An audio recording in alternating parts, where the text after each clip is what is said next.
And how much further do you think they will go, for example, by insisting a lot more trades take place on an exchange? I think they've got to be neutral in that. I mean, there's two exchanges here now. There's ourselves and SGX, the legacy exchange. So I think they'll facilitate it equally. But I think as a regulator, they're definitely going to address that issue. I think not just Singapore, but broadly across Asia, it's going to be looked at. Right. In your personal profession, professional development over the years, you've worked with different regulators. Yes. Do you think that there will come a point where the complexity of the markets is such that there should be a regulator specific to commodities, or should it be a self-regulating organization at some point in time? It's a bit of a loaded question, because if you see what's happening in the U.S., the fact that there is a commodities regulator, they try to open the market, introduce more players, and so on, and that creates issues for the dominant player in that sense. Well, I think you've got to go back, and I mean, the first regulator of commodities in the United States was the Department of Agriculture. So when commodities were agriculture, I mean, the commodities have become more complex as you moved into the financial. You had the hard commodities versus soft commodities, and that's really the legacy and the growth of the CFTC.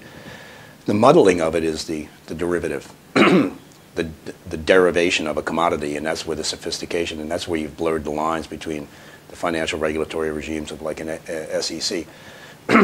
Out here, it's a little more unique. You do have combined regulators here, like the SFC in Hong Kong or MAS here. You have separate regulators in Japan, METI, MAF, and the FSA. It's unique to the regime. I on a very personal, I believe it's very difficult in a regime where they've been separate to combine them. I think and I think the CFTC and SEC have learned that they've made a decision to keep them separate and work in conjunction as opposed to trying to put them together. I think Singapore was young enough to be able to do it as a combined entity, but even they shifted. IE was the pure commodity entity, and it shifted to MAS. And it's been a transition. The way in which the SMX came about, it's owned by a technology company. Yes. I guess there's this question of how much of a market today is a technology proposition and how much of it is a markets proposition. Wow. And I've known you long enough to know that your family has had a history of being in commodities, so you have it in your blood in that. Yeah. I come from the old days. Yeah, right. Absolutely. I'm an old boy. So I should start by asking you this: how much of a markets today is markets, and how much of it is technology? Well, I mean, technology is a facilitator. If you look at the transitions of, if you just look at the amalgamated parts of the CME in their separation as floor trading, and then just look at their volume growth, literally from the day they went to be an electronic exchange, it's dramatic, the change. So the volumetrics definitely favors electronic markets, but you still have to have the organics of a market. You still have to have a community. As much as you can tie that community together with technology and facilitate a better engine, you still have to have the innateness of people that understand the market to utilize that. So what's stopping a Singapore exchange from looking at you and saying, you don't know the market, you're just a technology play, and when you get it right, we'll come in and we'll compete with you? Nothing is stopping them, not at all. I mean, this has been their market. I think Asia is unique in that it really is a security-centric. The growth of Asia post-World War II has really been around the securities industry. Commodities, as much as they've been the building or the bricks and mortar, have really taken second fiddle to the securities markets, where the money was generated to acquire the commodities. It's been a reversal, similar to what happened in the West. And I think it's going to continue to move along. So the exchanges will exist independently of one another. So I think the opportunity is both. It's not competitive. We're trying to steal market share. The opportunity is for growth broadly in both sectors. Do you fear potential competitors at some point? Look, I'm a firm believer in competition. Competition breeds creativity. It makes for a better market. It makes for a more efficient market. So, give us a sense as to why you joined the Simple Mercantile Exchange, given the fact that you were already doing a very good job bringing NYMEX to Asia. Yeah.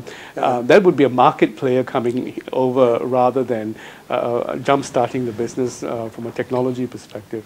I think one of the things I learned in coming to Asia and then running NYMEX Asia is that you've got to be in Asia.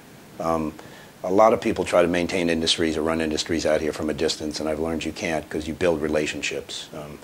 And as I've moved through Asia, I looked for the best market opportunities, and even on the back of building out NYMEX, originally beginning in Japan and then moving through Asia into Singapore. Even at that time, I could see the organics of Singapore having the best ability to go forward.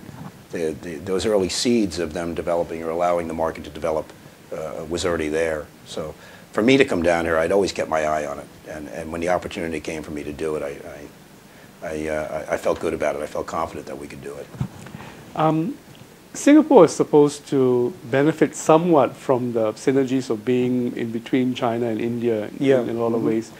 Now, India, with the help of your parent company, FTI, has developed several commodity exchanges, and China has its own approach. Yes. So this big question, India and China, how's that going to play into your business model?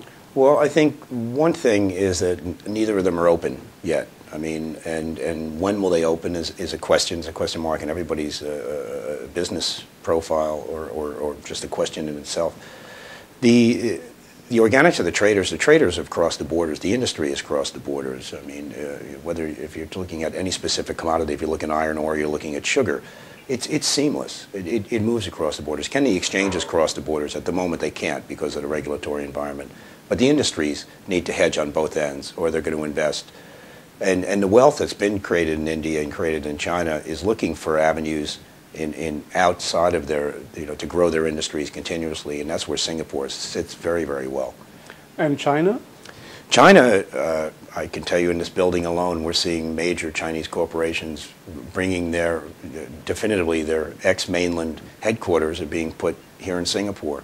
So even the mainland Chinese are utilizing this as an opening, or maybe not so much Hong Kong, I guess, logically would be the gateway, but the commodities gateway is offshore Singapore. Well, as the ports in these countries become more efficient, transportation is more direct, time to market is shorter, and regulation is relaxed, and taxation and all of that. Wouldn't it be necessary to be in these markets rather than at a location that is offshore? Ideally, yes. And I think, but one of the issues is both of them are very young in their exchange models. They both really reopened within the last decade, realistically. India just really from 2003 in terms of the FT group. It's going to take time. There's a lot of infrastructure that has to go in around an exchange, and that really goes far down the chains of, through the court systems and arbitration systems and mediation and litigation are all tied within exchange structures. So until you get a very clear line of your onshore, offshore, the ability to guarantee performances of movements of contracts, it's still going to be a challenge. You can enter those markets if you choose to go to India or if you choose to go to China to trade from internally. You can do that, but it's still an uneven playing field, so it'll take time.